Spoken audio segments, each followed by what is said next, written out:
Hello students, आप सभी का मंजित मैथ यूट्यूब चैनल में स्वागत है। और इस वीडियो में हम जो डिस्कस करने वाले हैं वो टॉपिक क्लास 6 का और प्रश्नावली है हमारी 2.3। तो चलिए इसको सॉल्व करते हैं। फर्स्ट क्वेश्चन है, निम्नलिखित में से किससे शून्य निरूपित नहीं होता। मतलब इन चार ऑप्शंस में किसका रिजल्ट शून्य नहीं आता, तो वो हमें देखना है। देखिए, एक और एक प्लस जीरो को अगर हम जोड़ते हैं तो एक आएगा। यहाँ पे जीरो गुणा जीरो है, जीरो आएगी। जीरो के नीचे दो है तो इसका आंसर जीरो रहेगा। और यहाँ पे जब इसको सॉल्व करते हैं 10 में से 10 माइनस करते हैं तो 0/2। और इस तरह देखिए ये कॉपी में करके दिखाया गया है। तो यहाँ पे यही है 10 - 10 और नीचे 2 है। 10 में 10 माइनस करते हैं 0/2, तो इसका आंसर भी कितना आएगा, 0। तो हमारे पास बी, सी और डी ऑप्शन में 0 आ रहा है। सिर्फ एक ऑप्शन ऐसा है जिसका आंसर 0 नहीं है, और वो कौन सा है, ए, फर्स्ट। फिर से देखते हैं इसका सेकंड क्वेश्चन। सेकंड क्वेश्चन में क्या कहा है, यदि दो पूर्ण संख्याओं का गुणनफल 0 है तो क्या हम कह सकते हैं कि इनमें से एक या दोनों ही शून्य होने चाहिए। उदाहरण देकर इसकी पुष्टि करनी है और इसको चेक करना है। तो देखिए, शून्य को किसी भी संख्या से गुणा करने पर सदैव शून्य ही प्राप्त होता है। जैसे हमने लिया है 2 को 0 से गुणा किया 0, 5 को 0 से गुणा किया 0, 8 को 0 से गुणा किया 0। मतलब दोनों में से कोई से एक भी अगर हमारी संख्या 0 है तो हमारा आंसर क्या आएगा, 0। सेकंड पॉइंट इसने पूछा था कि जब दोनों ही 0 हो तो क्या भी तब भी हमारा आंसर 0 आएगा, तब भी ठीक कहा है। जब दोनों संख्या 0 हो तब भी गुणनफल 0 ही होगा। देखिए 0 की 0 से गुणा करते हैं हमारा आंसर कितना आएगा, 0। तो संख्या में गुणा करते हुए एक संख्या 0 हो या दोनों संख्या 0 हो तो हमारा रिजल्ट 0 ही आएगा। थर्ड इसका क्वेश्चन है, इसी टाइप से है थर्ड क्वेश्चन भी, और इसमें स्टेटमेंट देख लीजिए आप। थर्ड की स्टेटमेंट दी है, यदि दो पूर्ण संख्याओं का गुणनफल 1 है तो क्या हम कह सकते हैं इनमें से एक या दोनों ही संख्याएं 1 के बराबर होनी चाहिए। तो ये क्लियर बात है, एक को किसी भी संख्या से गुणा करेंगे तो जो हमारा आंसर है वो संख्या ही आएगा। तो एक आंसर कब आ सकता है, जब दोनों संख्याएं एक से गुणा की जाए तभी हमारा आंसर 1 आएगा। तो देखिए इसको लिखना कैसे है, ये दिखाया गया है। पूर्ण संख्या 1 को किसी पूर्ण संख्या के साथ गुणा करके परिणाम 1 प्राप्त नहीं किया जा सकता। मतलब अकेला एक आंसर 1 नहीं दे सकता गुणा करके।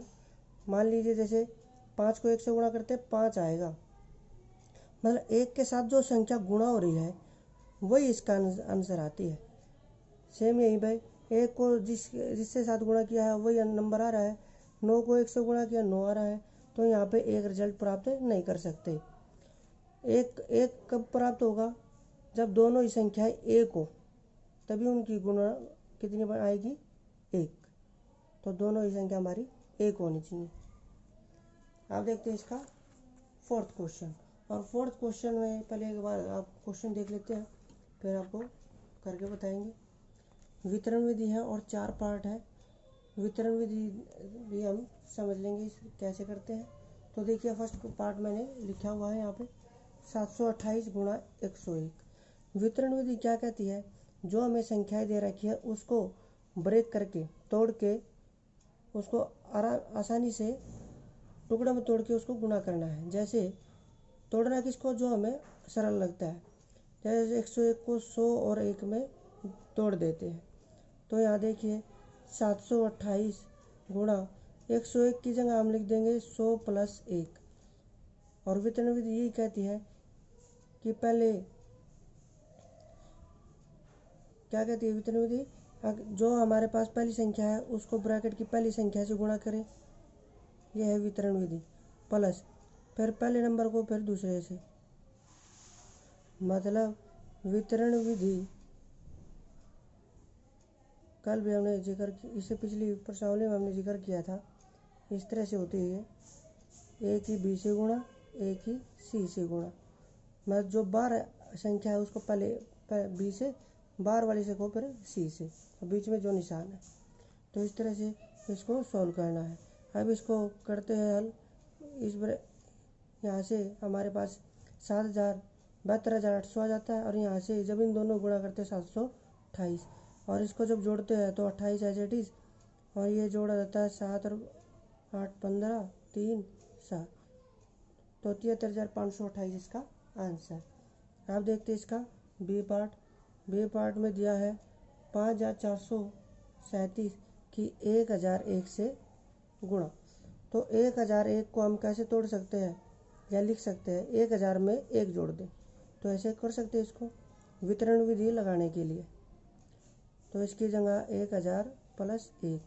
अब वितरण विधि का यूज करेंगे तो पहली संख्या को पहले किससे गुणा करेंगे, 1000 से, फिर प्लस, फिर पहली संख्या को किससे गुणा करेंगे, 1 से। यहाँ से जब इसको गुणा करते हैं तो इसके पीछे आ जाती है 3 जीरो, और इन दोनों की गुणा 5,437 एज इट इज रहेगी। अब इसका जोड़ कर देते हैं 437 2 4 4 5, तो ये इसका आंसर।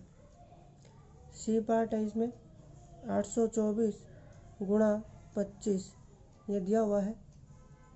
824, 25 को हम यहाँ ब्रेक करेंगे 20 प्लस 5 में, तो 20 प्लस 5, 25 की जगह हमने लिख दिया है। तो 824 के पहले 20 से गुणा करेंगे, फिर 824 के हम 5 से गुणा करेंगे। तो 824 के जब 20 से गुणा करते हैं 0 8 4 16, प्लस इसकी करते हैं 12 से लेकर 41, तो यहाँ से जब इसको जोड़ते हैं 0 0 4 5 और 1 6 0 2, तो 20,600 इसका आंसर। आप देखते हैं इसका डी पार्ट। और डी पार्ट में हमें क्या दिया हुआ है, क्वेश्चन की स्टेटमेंट है 4 2 7 5 गुणा 125। तो देखिए 125 को हम कैसे लिखेंगे, अपने वितरण विधि लगाने के लिए 100 प्लस 20 प्लस 5, आसानी से हल करने के लिए। तो इससे क्वेश्चन हमारा सॉल्व जल्दी हो जाएगा। तो 4,275 गुणा 125 की जगह हम ये लिख देंगे 100 प्लस 20 प्लस 5, तो बारी बारी से गुणा करेंगे। 4,275 की पहले किससे, 100 से, फिर प्लस का निशान, फिर 4,275 की 20 से, फिर प्लस 4,275 की फिर 5 से। अब इसको गुणा कर देते हैं।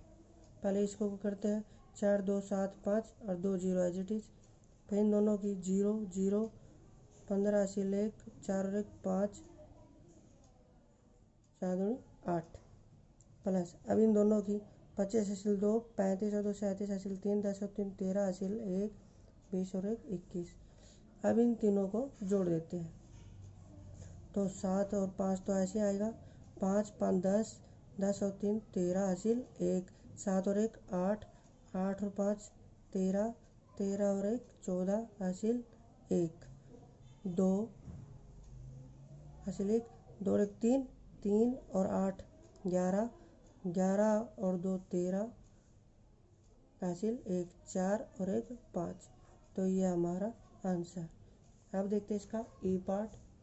504 की गुणा करनी है 35 से। तो देखिए हम इसको ऐसे भी कर सकते हैं, 30 प्लस 5 में तोड़ सकते हैं, और 504 को दोनों ही किसी भी संख्या को हम तोड़ कर सकते हैं। देखिए यहाँ पे अगर हम 504 को तोड़ते हैं तो 500 प्लस 4 इस तरह कर सकते हैं, किसी को भी तोड़ना अलाउड है इसमें। तो 500 प्लस 4 इस तरह कर देते हैं आपके पास, गुणा 35। तो क्या करेंगे, 35 की पहले 500 से गुणा, फिर 35 की 4 से, 4 गुणा 35। इन दोनों की गुणा हमारे पास कितनी आएगी, 2 जीरो 25 हासिल 2 15 और 2 17, प्लस इन दोनों की गुणा 20 हासिल 2 12 और 2 14। अब इनका जोड़ कर देते हैं 40 एज इट इज, 6 और 1 7 5 और 1 6 और 17 17,640। तो इस तरह से हमारा ये क्वेश्चन 4th नंबर का क्वेश्चन भी कंप्लीट हो जाता है। तो अगर आपको ये वीडियो पसंद आई इसको लाइक कीजिए, सब्सक्राइब कीजिए और आने वाली वीडियो को देखते रहिए। तब तक के लिए धन्यवाद। Thank you.